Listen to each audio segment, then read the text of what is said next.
You're welcome. Kindly subscribe to YouTube channel and follow on Facebook page at Dr. Zabby's Talk Show. Kí gbogbo wa nílé lóko lẹ́yìn odi mo kí wá pé àkókò ọjọ́ ṣe rí mo kí ẹ̀yin ìyá mo kí ẹ̀yin bàbá mo kí ẹ̀gbọ́n mo kí àbúrò èmi ọmọ yín olólùfẹ́ yín ayé ọpẹ́ yọ ṣé ọlọ́dọ̀ títí yín náà ní agbára lọ́wọ́ Ọlọ́run ayé ọpẹ́ máa yọ fún wa lórí ọmọ lórí ìdáwọ́lé wa òun láyé ọpẹ́ ló máa fi máa yọ.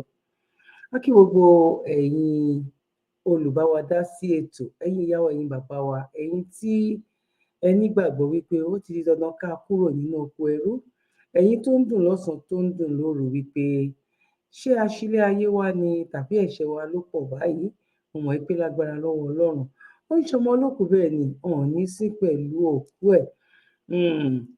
Mo gẹ́gẹ́ bí mo ṣe máa ń sọ mo ní ilẹ̀kùn náà a máa kàn ní láìpẹ́ láì jìnnà wọ́n ní abiyamọ kì í gbọ́kàn ọmọ ẹ̀ kó má tají wèrè.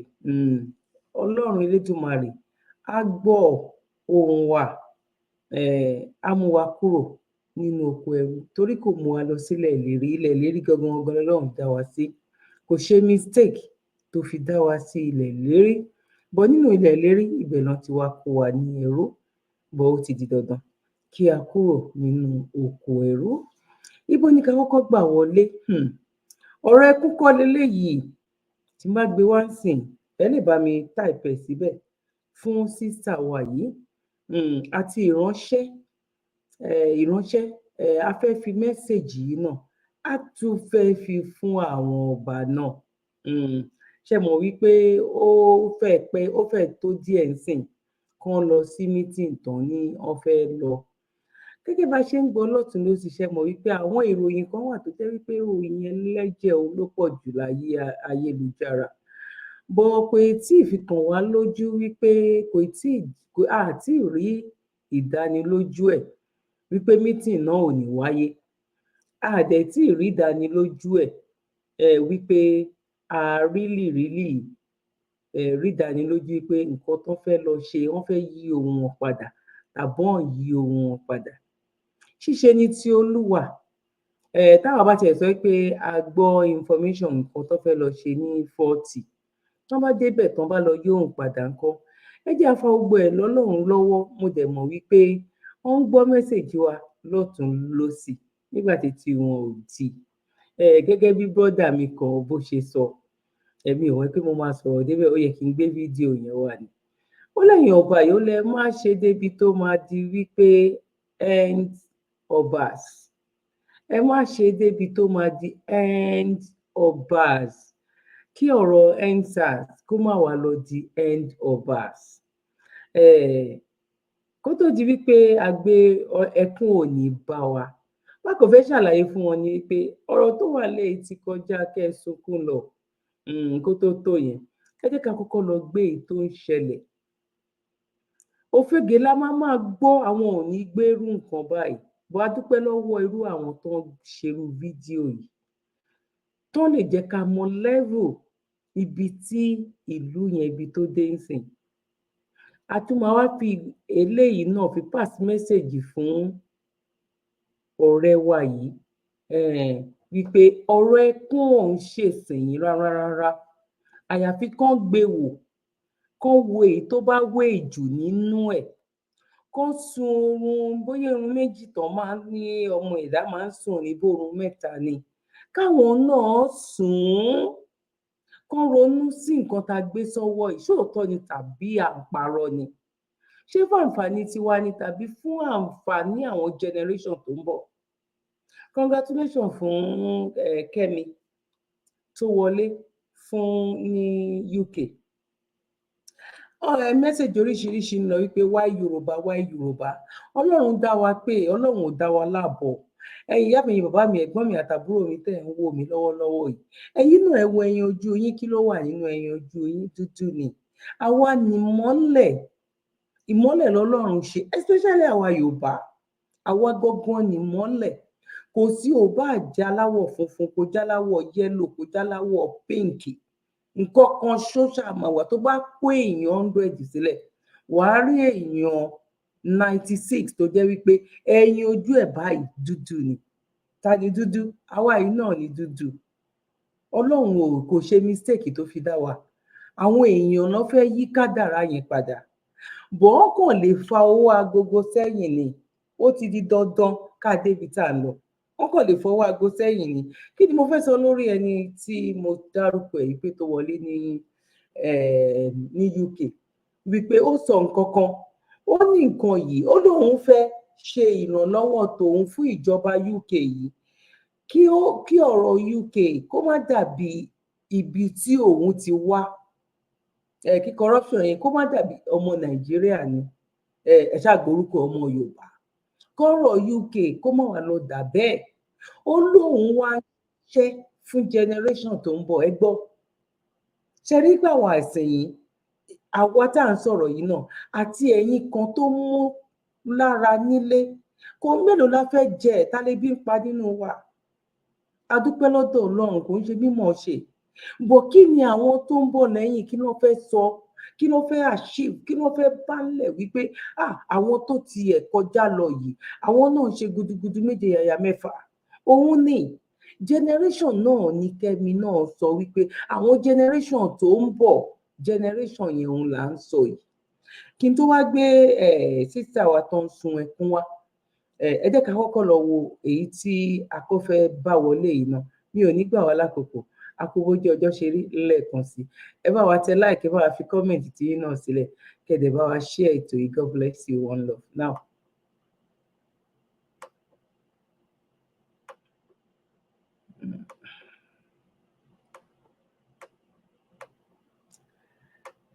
kí ló ṣe fídíò yìí náà? Ṣé kò fẹ́ play ni? Okay, ẹ jẹ́ ká gba bíbá ìwọlé ń gbà yìí. Now I begin shake thoroughly. I can observe, say he actually drove away. I can stop. So I share these updates. So this morning I go drop my client for MAD. So after I don't drop my finish, when I call they come back. I can't reach police checkpoint. They park me, say they want search motor. I say okay, no wahala. I mean, naturally, if I drop clients finish, the first thing they always do, they dust my motor, check everywhere, so I can check everything. So I don't reach that I don't know but then I hear something like that. Then they park me, I come back. Then they begin open or they check other seat, check everywhere. You don't say anything. Carry paper, check. Go put use phone, they scan plate number, check everything. Everything correct. Then they come do paper, say, no, they go. As I want to talk about now they come tell me say, make her assist this person way stand for here. Say the guy they go Google customer for Oto the junction. I say okay, no wahala. Then the guy enter. As we just pass the finish, we just go front like two poles. Now the guy say, say you don't forget something, you don't forget. Say, make come down. Now I say, okay, no wahala. Now he come down. So I say, come down. I call put motor for drive back. Man, go front. As I want go for now, might tell me say, this thing didn't normal. Person when say they say you drop for Oto the junction. Moreover, he not carry motor when he stand with them. So I say forget his phone. Abi he forget phone with police. Abi police is if I don't understand. One might say, Oga, park your motor, make you check your motor. I can smartly drive, go from small. Call the observer. He did the cross. I just drive, they go front. As I don't observe the guy say he don't cross, he don't enter another keke, go back. Now I can park my motor away. I can stop. Switch am off. I can go that driver's seat when he sit down. I can open the door peacefully. Now I begin shake thoroughly. I can observe, say he actually dropped drugs for the corner. That's for the door like this. So he dropped on drugs for the corner there. Just drop her inside there. Now I just smile, I remove and I throw her for inside bush. Now I check under the seat so that I drop anything from side, can't enter anywhere. I open the back door, check away. Check my where they put one, check everywhere there. Now I close the motor. Now I continue. As I they go, now it's like 3 poles, another police day there. As I they drive, they come. They never, as in, it's just like it was West stage. From distance, now you have the point and they give me say make a park. Like I just smile for my mind, now I park. Officer, good afternoon. They say they want to search the car. I say okay, no wahala. Die. I open, I come down. I always wind up everywhere. So that last say, but before you go check my car, go see your hand. Because me, I did this cool bit there, I didn't know. He said, no problem, shake your hand. He said, short, follow me as I'm searching. I said, no, voila. You want search motor, you don't start from driver's door, you don't start from back door, you don't start from boot. You just go my passenger door, open down, begin search that place, you don't see any job. Go and for everything nowhere. Check everywhere, nowhere. There be two, they call it this surprise. Me, I just found out they look them. They call check. I want to talk, say, when they find drugs, Abi, but I just say, no, make cannot talk. Man, I just look, come out from move, like say, I don't know. But then they say, go find out how it tell us, not concern me. That's why I check. They check. They don't see anything. Where your papers? They check my papers. As they check my paper, the other one they make call. Me, I don't ask that one. They maybe don't they call say, where you say the thing there for the motor or so because you walk go from that side. You still come back. I will still check. I want to see your engine. You open engine. Check. No level. And they give me my paper. Say, where they go. I just smile like, thank God say I listen to my instincts because you can't just tell me say you forget phone. You say they go gaily. You say the police owe you normally. Motor, what's going to make police owe you? You the waka. What's going to make police owe you? My brother, thank God for your life. Oh. You see those police for that road. So one of my friends, my co-worker, they come from Port Harcourt, they come Bayelsa. Now so they tell and say, may park. They check everything finish. One of those police, he say make a assistant reach front. He come tell and say, they go straight to Bayelsa, they go. He say make he carry and reach Ibiama, that Bayelsa junction. For Ibiama for them, whether they enter Bayelsa. So now the guy carry and reach there, drop. As the guy drop finish, he can't dress the front seat, pull and come front. Now he can say, he might go tell and say, because those people don't first search him, they don't see anything. He say, okay, he can't come down. He said, as he come down, he can't check that side where that guy sit down. He see two bullet, live cartridge for inside his motor, 2. Now he can't come out the bullet, throw them for inside bush. He said before he reached that Bayelsa, where they talk, welcome to Bayelsa, before he enter inside Bayelsa finish, he said the police where they did this straight, when they take parking and say, park. They don't even start to the sort herself. Now he goes, guy waiting now, he can pretend like saying no. He said they search the motor, they search her, they call the house and say, waiting happen. He said, nothing happen, they come from Port Harcourt, in they go Bayelsa, go see the family, he just take off for work. They ask him so many questions. He said, now the other one come out, go they make call. He make up finish, he still come back, he check the motor. Now he comes and say, how many years you don't use this motor? Now he comes and say, how many years you don't use that? Say, now what for you? We don't understand. You they go church? He saying they go church. Now they got to answer so many questions. Before they come tell and say, may just go the thank you God do. Say, now he come out, leave them. All those police when they say, help me. When they careful for them. Like me, if I carry you for motor, I they observe you go reach where you want to go. If I don't even know you where safe, I know they carry you. So now say just be everybody they careful. And the new system where they use with that one now, they just drop something for your motor. When that guy they tell us, say no has this police for road again. Police especially now they do them. You do it, my brother, for sharing the update. May I still share this one for people, may they take the guesses. Thank you.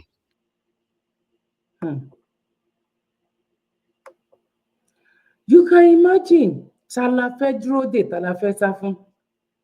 Ẹ jẹ́ ká wo ibi tán tún bá ọ̀rọ̀ ilẹ̀ yìí dé.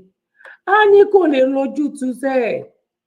Èèyàn wa ẹbí wa tó wá ń sunkún yìí, mo máa tó gbé wá ọ̀rọ̀ ẹkún kọ́ leléyìí. Ẹ lọ sun oorun tí ọmọlúwàbí tó máa ń sùn, bóyá kí n fi yòó kí n fi jẹ̀kú sọ fún yín. Kẹ́ lọ sun oorun 3 bí méjì ọdẹ máa ń sùn. Kẹ́ yíká ọ̀tún, kẹ́ yíká òsì, kẹ́ sórun yẹn dáadáa. Kẹ́ lè rònú fọ ìbọ̀wọ̀ ẹni ń lọ, á ṣì wọ́n náà. Ẹ jẹ́ ká sáré lọ gbọ́ ilé. Hello, my fellow Nigeria. We are reaching you live from Muritala International Airport. This gate here, you can see departure wing here. You can see the ever bubbling International Airport in Nigeria,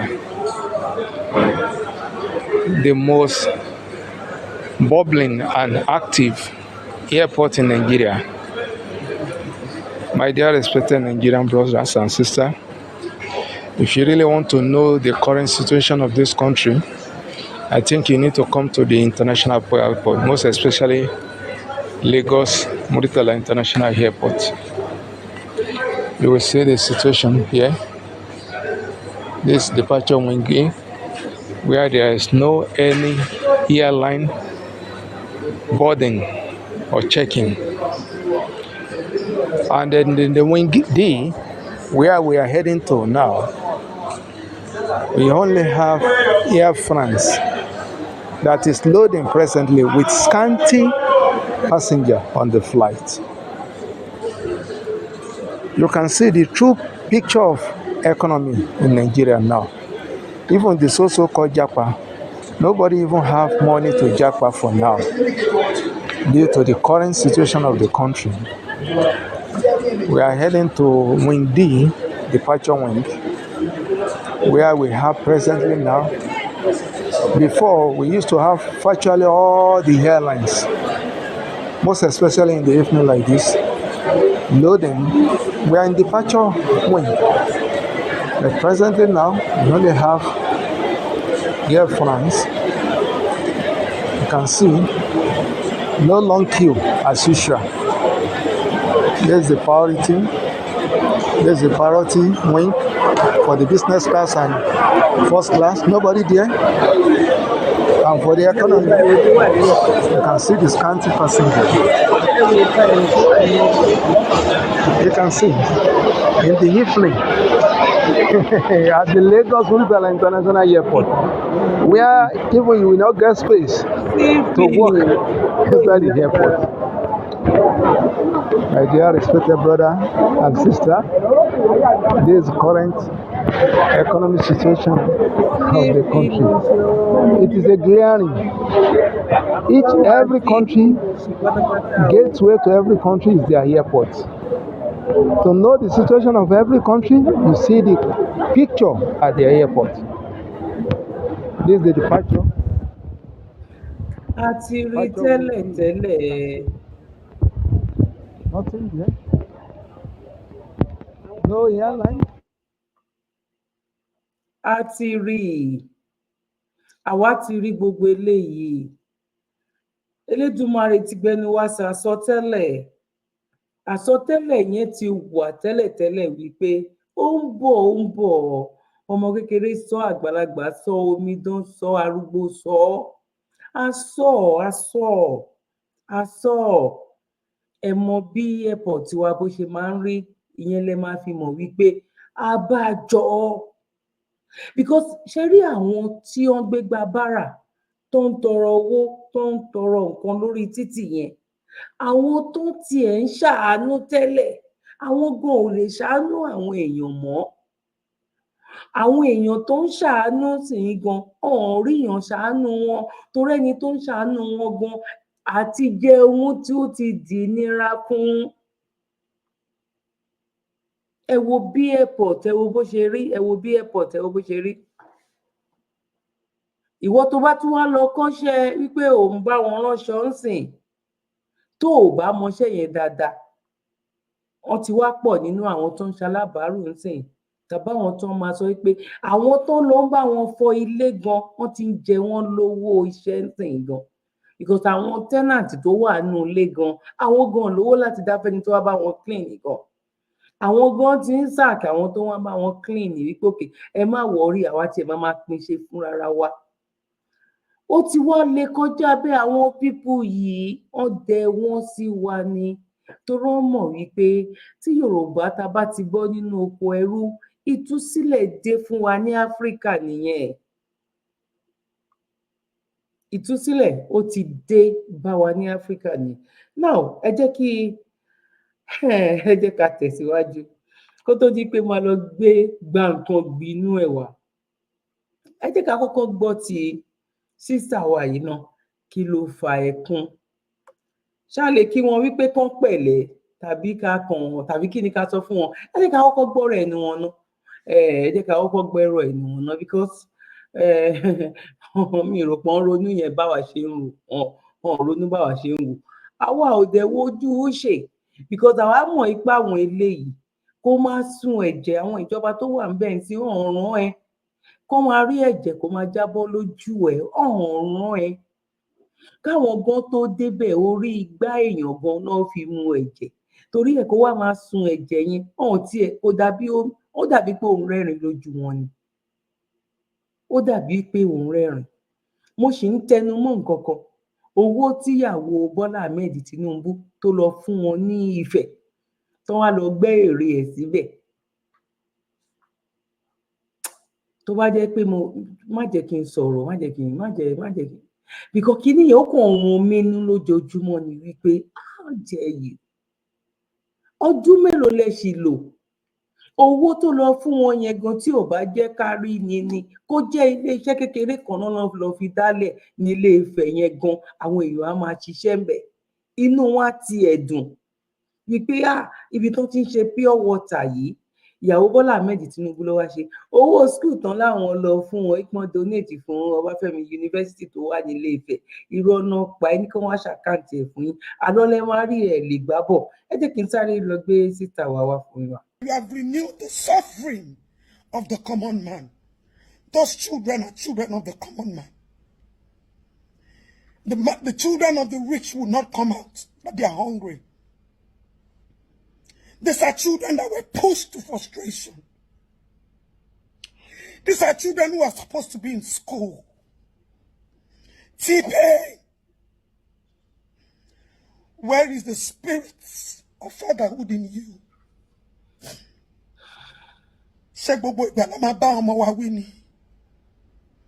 These are children that they had no option. It's not easy for us to see the face of death. And all we want to do is to go and face death. Coming out of protest, there's no assurance that anybody will go home. But we go to the face of death because even the home is no longer home. The streets no longer streets. The country is no longer country. There is chaos, hunger, suffering. Where are they supposed to see 10 million from? Where? They came out for hunger. And they have been punished now. And they have seen real hunger. And you've taken their lives as citizens away from them. Ṣebí mi sọ ń gbà yẹn. Mo ní ṣe ọ̀rọ̀ protest ṣé òun ni ọ̀rọ̀ wa kàn. Ẹ jọ̀ọ́ o, àwọn pastors, àwọn tó ń jáde ń gbà yẹn tó ní rally lọ̀rọ̀ yìí kàn. Mo ní kí ni àbọ̀ ẹ̀? Because a rí nǹkan kan. Ọ̀rọ̀ wípé alọ́rọ̀ wọn Nàìjíríà ń ṣe nǹkan tó ń ṣẹlẹ̀ ńsìn. Sísà wa tó ń sunkún yìí tẹ́ bá ronú dáadáa ọ̀rọ̀ tó wà lẹ́yìn ti kọjá bẹ́ẹ̀. Òun lẹ́yìn náà ń sọ yìí. A mọ̀ wípé wọ́n máa ní gbogbo wa ò lè sùn ká kọrí síbì kan náà. Ní owó tá a dé yìí ó ti di dandan ká kọrí síbì kan náà. Àìjẹ́ bẹ́ẹ̀, àjẹkùn ìyà ló máa jẹ́ ní ojoojúmọ́. Ní ìṣẹ́jú because àwọn people yìí ò ready. Ọ̀n tí ẹ̀ gbóhùn yín. Kódà gan àwa ta sọ wípé kán jẹ́ ká lọ wọ́n gbóhùn wa jù yín lọ ẹ̀rù ń bà wọ́n fún wa ju ẹ̀yin gan lọ bọ̀ torí pé àwọn ọ̀pọ̀ tó ni gẹ́gẹ́ bí mo máa ń tẹnu mọ́ wípé ìrìn àjò tó yẹ kó jọ́dún kan kó má di ọdún 5 mọ́ wa lọ́wọ́ òun ni nǹkan yìí ò lè ṣẹlẹ̀ ibi tẹ́ fojú sí ọ̀nà lè gbàbẹ̀ lọ èpè kọ́ ẹkún kọ́ àwọn ọmọ yìí ṣèbí tó bá jẹ́ pé ọmọ tó rán lọ school ni ọmọ tí irú àwọn ọmọ yìí ibo rẹ ti rírú àwọn ọmọ yìí kan lọ kán wà nínú ibi tó ti ṣe protest ní gbogbo ayé bọ àwọn ọmọ tó ń lọ school àwọn àlùmọ́ńjèrè àwọn ọmọ tó ń tọrọ owó káàkiri lẹ́gbẹ̀ẹ́ títì àwọn náà kàn lọ sọ kankan fún tán lọ campaign fún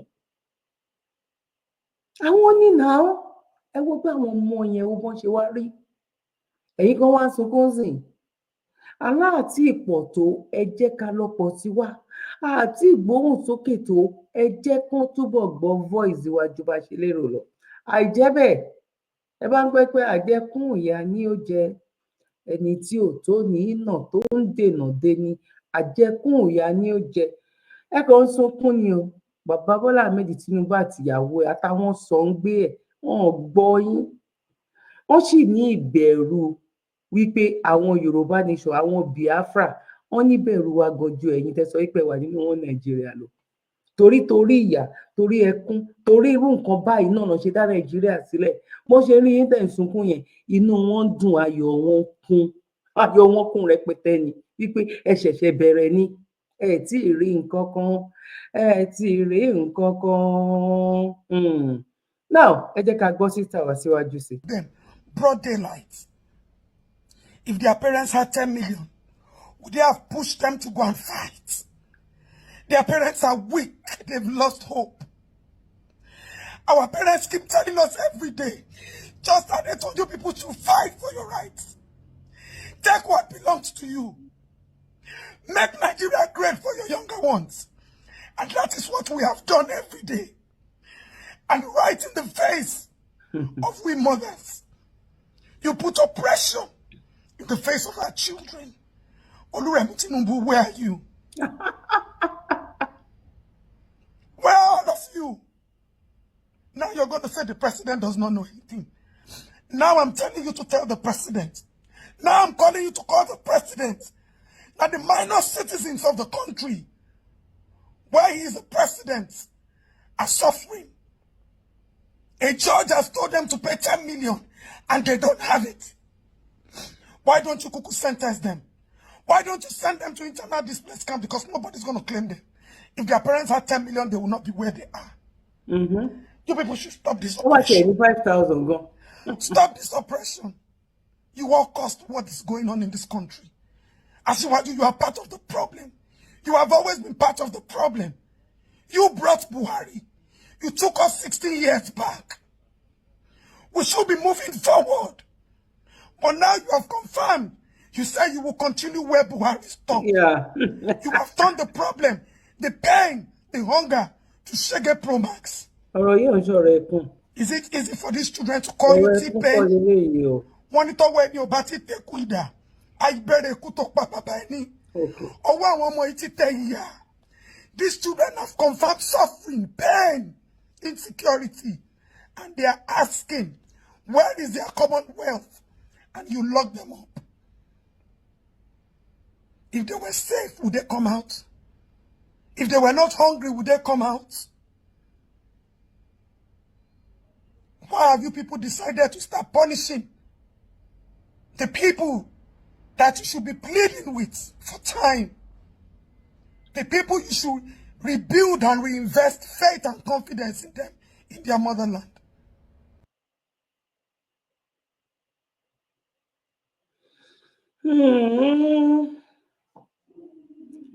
Sọ̀rọ̀ ẹkún leléyìí ẹjọ́ torí Ọlọ́run mo béèrè question ní fa o. Sọ̀rọ̀ ẹkún leléyìí fa kò jọ àwa lójú torí a mọ̀ wípé aláwọn pípù Ọlọ́run ní jẹ́ kán lo ẹ̀jẹ̀ mi àti yín. Nàìjíríà ò ní ṣẹlẹ̀ sí wa nínú aburú àwa tá a ti nígbàgbọ́ wípé àní Nàìjíríà ò exist mọ́sẹ̀. Gbogbo èyí tí Nàìjíríà ṣẹlẹ̀ sílẹ̀ ń sunkún yìí àwa kò jọ wá lójú torí a mọ̀ wípé ọ̀dájú ni àwọn èèyàn yẹn. Tí ò bá jẹ́ ọ̀dájú ni ẹ ní sọ ìjọba yín di ìjọba tó ń pín ráìsì kiri orí títì, agolo 2 ráìsì. Ẹ ní sọ ìjọba yín di ìjọba tó ń pín iṣu, kí ló fẹ́ dà? Ẹ ní sọ ìjọba yín tó jẹ́ pé ìjọba tó ń ju iṣu lu ọ̀dà ọmọ ẹgbẹ́, ìjọba tó ń pín bread. Ẹ sọ ìjọba yín di ìjọba ibi tó ti lè ṣe bread láti tà. Ẹ sọ ìjọba yín débi tó ti ń ṣe irin mọ́rin, tó lè jorin mọ́rin tó máa di chair. Ẹ sọ ìjọba yín dé ibi tó jẹ́ pé wọ́n máa rí iná tàn, tó máa tó ní iṣẹ́ ọwọ́, tó máa lè ṣe iṣẹ́ ẹ̀ ní ìrọ̀rùn. Sísà mi, Nàìjíríà ló ń ṣẹlẹ̀ sẹ́yìn yẹn. Ojoojúmọ́ la máa ń sọ Nàìjíríà àbúrò ní ṣẹlẹ̀ sẹ́mi àti yín o. Ẹ̀yin tẹ́ wà nílẹ̀ ìyá mi, bàbá mi, ẹ̀gbọ́n àti àbúrò àti ẹ̀yin ẹlẹgbẹ́ mi, ẹ bá mi fi sínú comment section. Àmì kàbìtìkàbìtì, ẹ bá mi ṣàmì ńláńlá sínú comment section. Nàìjíríà àbúrò kò ní ṣẹlẹ̀ sí àwọn tó nígbàgbọ́ wípé ànílé ti tó lọ, ẹ jẹ́ ká kúrò nínú oko ẹrú yìí. Enough is enough. Enough is enough. Ṣé tó bá jẹ́ wípé irú ìdájọ́ báyìí wà, Yàyà Bello wà ń bẹ̀ o, Yàyà Bello wà ń bẹ̀ o, Yàyà Bello wà ń bẹ̀ o. Ẹ jẹ́ kí wọ́n gbé eléyìí wá. Ọ̀rọ̀ ẹkún kọ́ leléyìí ṣe. Àì lè rọgbọ ṣe pé tó bá jẹ́ pé irú ìdájọ́ yìí wà, kọ́tà ń sọ èkó làwọn máa sọ. Bóyá àwa yìí gan náà gan, bóyá àwa kan máa ní àwọn ṣàtìẹ̀ tí tó bá tiẹ̀ jẹ́ ẹlòmíì gan á lòun ò lọ Nàìjíríà tó bá torí kí ni á ní kò sí security. Èyí tí mo fẹ́ gbé wá tírú eléyìí tó bá jẹ́ pọ́n tẹra mọ́ bọ́ torí wípé ẹni bí ẹni àdánù àìníbẹ̀rù ẹ̀dá, ẹ má tiẹ̀ jẹ́ ká fi tọlọ́run sí gan. Torí òní because òyìnbó sọ fún yín pé òun bẹ̀rù Ọlọ́run tóun fi ń ṣe ẹ̀tọ́ ọmọ ènìyàn fún. ìjọmọ ènìyàn lòyìnbó níbẹ̀rù ẹ̀ wípé ká tiẹ̀ kọ́kọ́ pọ́nra wa lé. Òun ni òyìnbó ní equal right pé ká tiẹ̀ kọ́kọ́ ṣe ní equal God. Torí ẹ̀ àwọn eléyìí ò tiẹ̀ mọ Ọlọ́run débi pé wọ́n tiẹ̀ fẹ́ gbọ́ ìwé. Ṣé àwọn eléyìí máa níbẹ̀rù Ọlọ́run tó máa mú ṣé ibi tí Nàìjíríà inú ìṣòro tán wà tó tiẹ̀ gbọdọ̀ ní Nàìjíríà ló mú 10 million ká ẹ̀ṣẹ̀ wa ní 98 million bílíọ̀nù jẹ̀nà fi rányàn lọ sí àjì. Ọlọ́run yẹn gan bínú sí wọn wípé ẹ̀yin yìí ṣe burú báyìí. Owó tẹ̀yin lọ fi kún ọrọ̀ ajé ìlú mi yẹn gan ó ní oye ẹkún tó máa nù nínú ìlú tiyín. Ẹ kàn ń wó ilé ni kò sí ibi iṣẹ́. Ẹ fi dá ilé iṣẹ́ sílẹ̀. At the end of the day ẹ ti mọ̀ wípé èyí tó máa ti jórúkọ tiwọn gẹ́gẹ́ bí àwọn Amosu àti gbogbo àwọn Ìbíkúnlé ṣé orúkọ kan náà mo dá àti àwọn Dàpọ̀ Abíọ́dún whatever àwọn bẹ́ẹ̀ tó jẹ́ wípé lẹ́yìn ìgbà tó bá kúrò ńbẹ̀ wọ́n ti ní ìdajì ilẹ̀ ìlú gan táwọn ti forúkọ gbà. Gbogbo ìyẹn ní ìjọba náà ń ṣe. Tó bá yẹ pé irú òfin yìí wà ẹ jẹ́ n sáré gbé wá. Ilé ayé arojú, ilé ayé Áfíríkà gan á rọrùn. Bẹ́ẹ̀ ni ẹ máa bá mi ká lọ. Mo kí wa lẹ́ẹ̀kan sí ipa kú bójú ọjọ́ ṣe rí kò tẹ̀ tó di pé mo tẹ̀síwájú ẹ jẹ́ ká sáré lọ sí.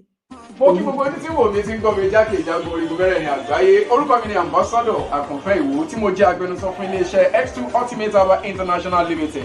Níléeṣẹ́ wa bí láti màmọ̀ dájú nǹkan kan tí eléyìnbó ń pè ní health is wealth, ìlera lọ́rọ̀. Kì í ṣàfẹnujẹ́ nìkan tá a bá ń gbọ́ ní sétí torí gbogbo lọ́gbọ̀n àwọn èèyàn ni wọ́n ń kojú àìsàn tí a pè ní ìfúnpá gíga. Ìdí nìyí tí iléeṣẹ́ X2 Ultimate HAAA fi ṣètò oògùn ìfúnpá gíga fún ní powder àti ní olómi.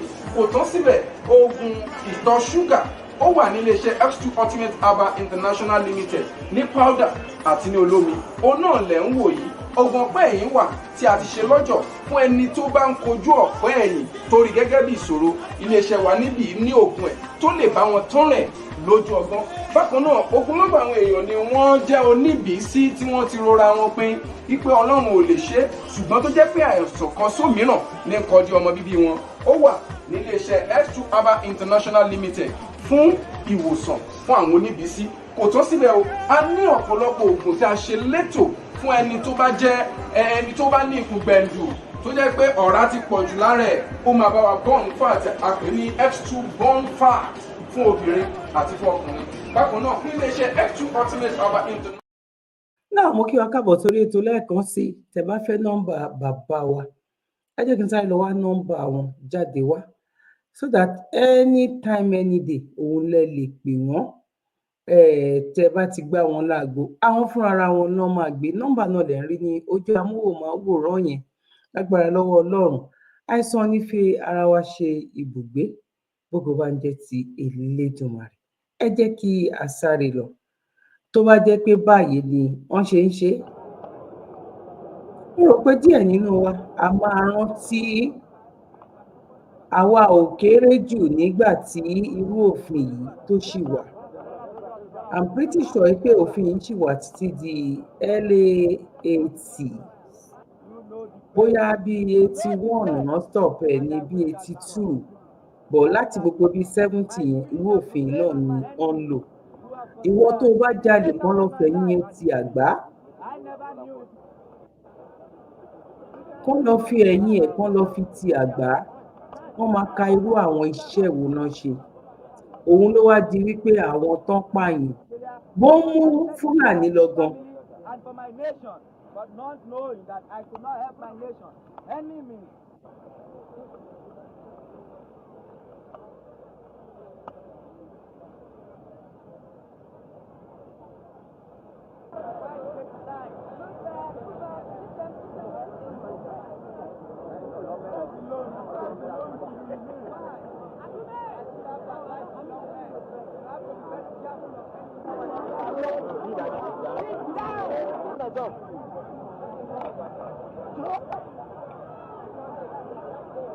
The above-named prisoner was on the 26th day of August 1971 found guilty and sentenced to death by Paris court for the following offenses.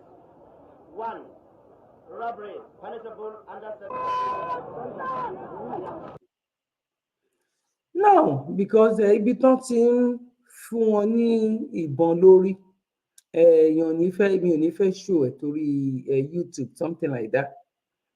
You know, ìyá mi, bàbá mi, ẹ̀gbọ́n mi àtàbúrò mi, ẹ wo àwọn ọlọ́pàá ń gbà yẹn gan, ẹ wo báṣọ ṣe rí lára wọn, everything ṣe tónítóní ni, gétọ̀ báyìí ó yọ gangan ni, ká wá máa fi ọdún bíi 40 years ká máa fi wá máa sọ wípé nígbà kan rí nígbà àtúnyìí ń fi last year 2 years ago ń bí báyìí tí Buhari lọ àwọn èèyàn yìí rántí ẹ pé ìgbà Buhari kò kúkú wá rí báyìí Buhari tí àwọn èèyàn ń gbàwẹ̀ àtàdúrà wípé kó lọ. That means to say tá bá gbàdúrà tẹ̀yìn èmi àti yín kọ́ Ọlọ́run jẹ́ kẹ́ ń gbàdúrà fọ kí Tinubu kó lọ kẹ́ ń gbàdúrà kí Tinubu lọ.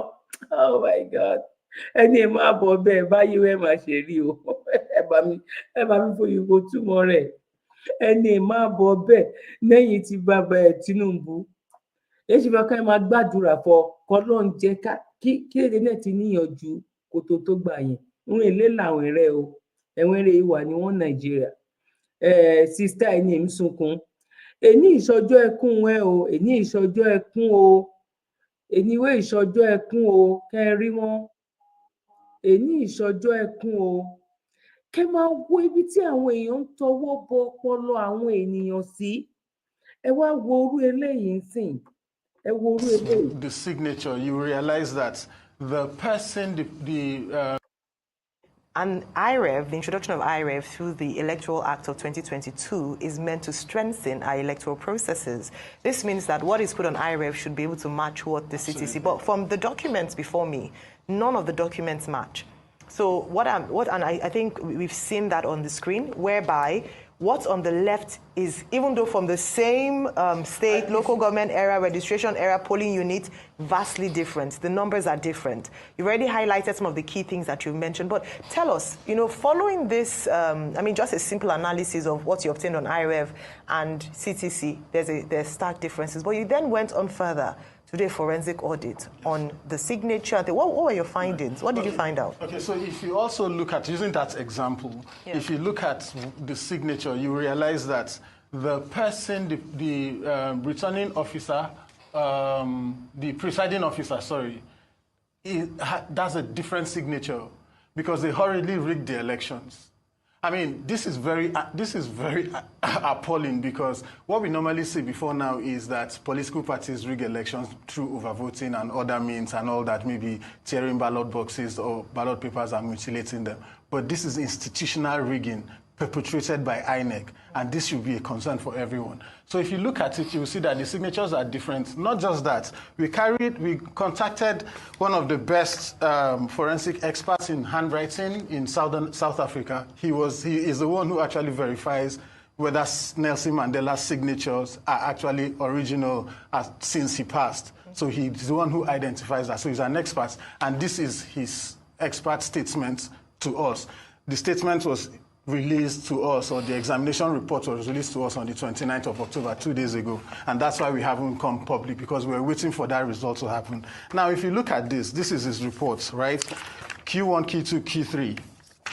You will identify that it was one person in INEC who sat down and did all this handwriting. According to the forensic report. According to the forensic report.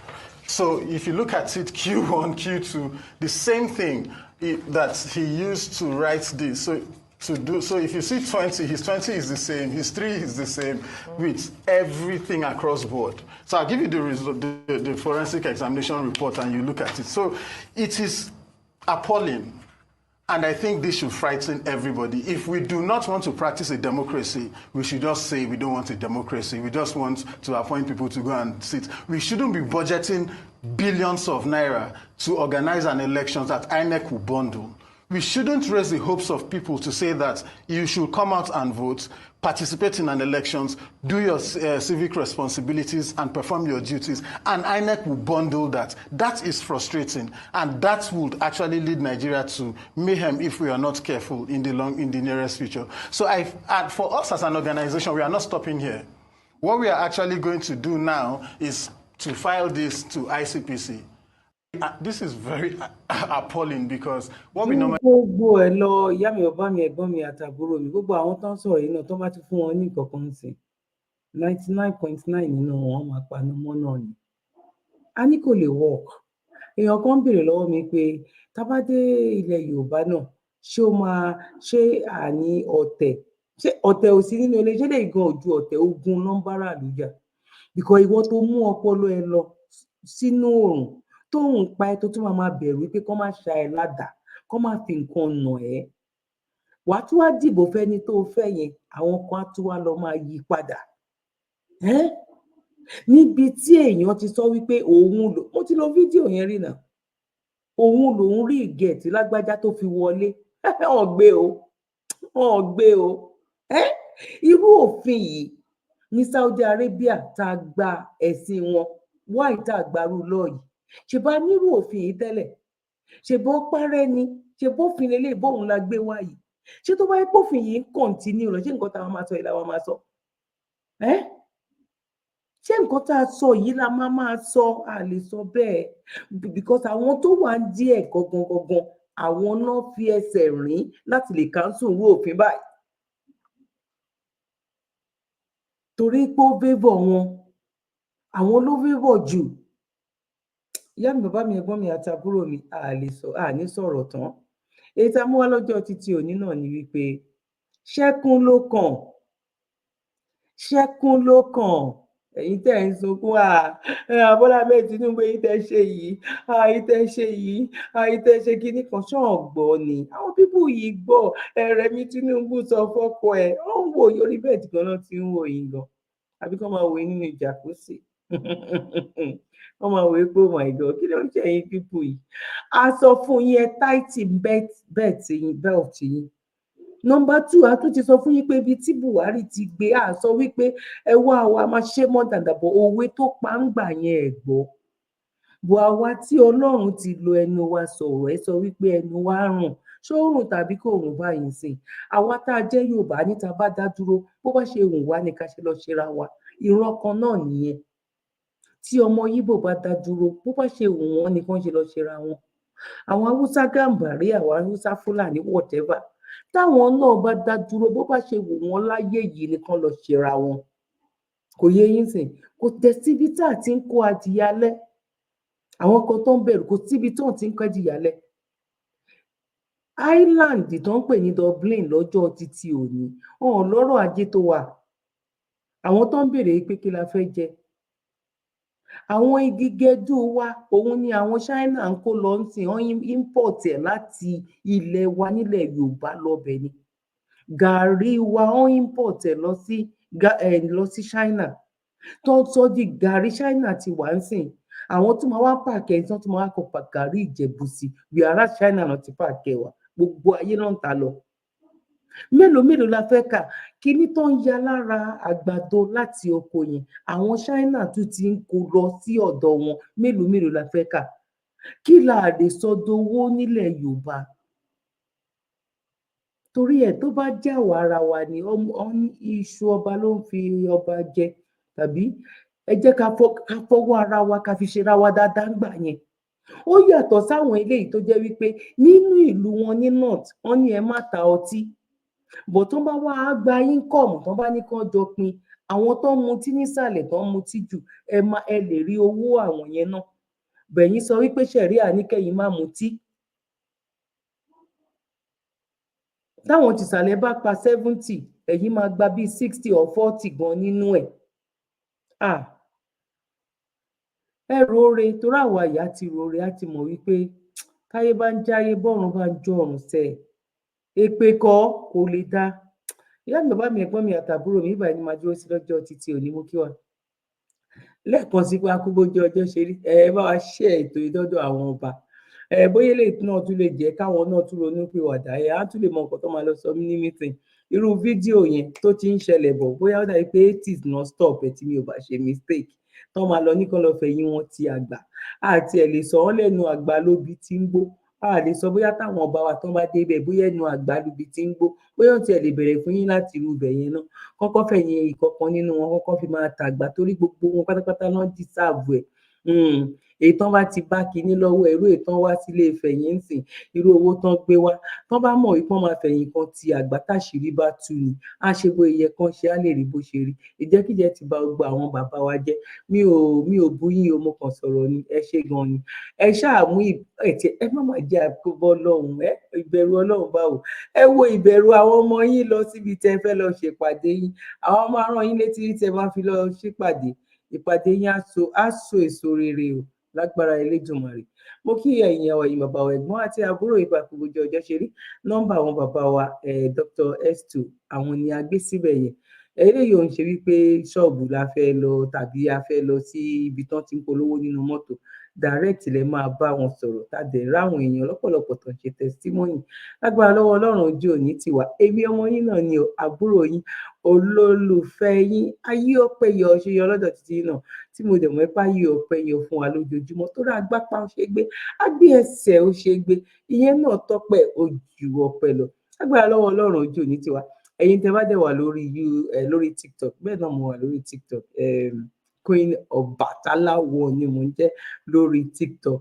àjíká padà sí lẹ́sẹ̀ káwa náà wá jẹ́ nínú orúkọ àwọn ancestors wa mo sọ fún yín pé lórúkọ púpọ̀ ni mi Queen Ọbàtálá one tẹ́ bá lọ sórí TikTok mo wà ń bẹ̀ náà Dr. Zabby náà wà ń bẹ̀ náà kò yẹ yín sìn bọ̀ Queen Ọbàtálá yẹn òun ni mo máa ń jo àwọn short videos nísìn ẹ̀yin tẹ́ bá wà lórí TikTok ẹ lọ follow mi lórí TikTok èmi náà follow yín padà God bless you one love bye for now God bless you ẹ bá wa ṣe ètò ẹ bá wa fi comment sílẹ̀ ẹ bá ṣe ń kí mi pé mo kú ètò èmi náà kí n pé àpò ògbójú ọjọ́ ṣeré gbogbo ẹ̀yin tẹ́ ń wá small videos wa tẹ́ lè máa fi ránṣẹ́ sáwọn kan nílé tẹ́ bá lọ sórí Queen Ọbàtálá one ẹ kọ́ tán Queen Ọbàtálá one ẹ bá àwọn short video lóríṣiríṣi pàdé ń bẹ agbára lọ́wọ́ Ọlọ́run ojú òní tiwa God bless you one love bye for now. You're welcome.